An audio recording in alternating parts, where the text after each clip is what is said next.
I'm Julie McDowell with Dandelions and Poppies. You're watching Hometalk.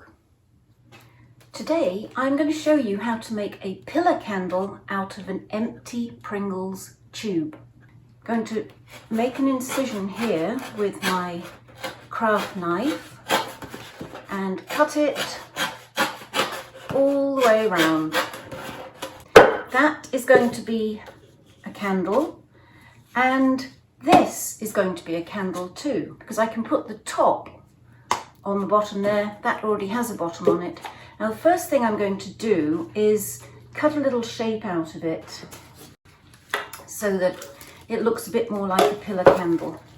And once you finish shaping it, it should look pretty similar to that. So we're looking for a little cutout section here. And now we're going to paint it.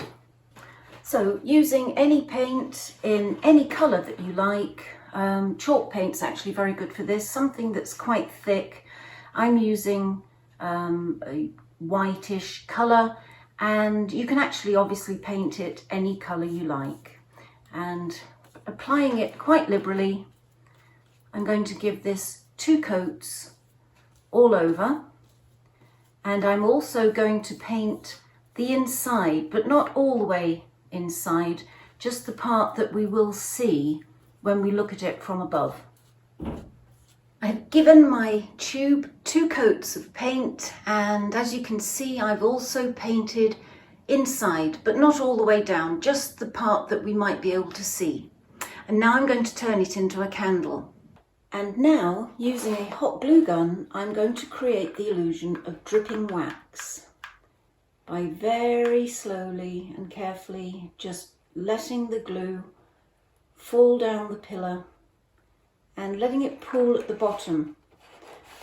That looks like the wax has been running down, creating different lengths of runs, just like wax would,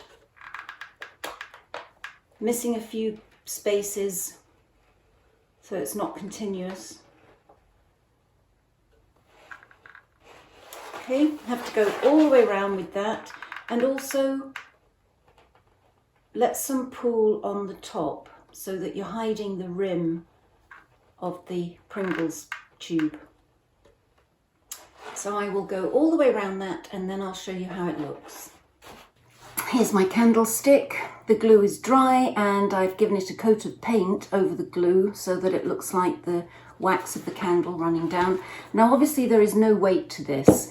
You could put some little stones in the bottom if you wanted to, so that it doesn't get knocked over, but we won't be putting a real flame anywhere near this. I've actually stuffed it with newspaper because I need a little ledge for my battery operated light to sit on. And I'm using some wadding.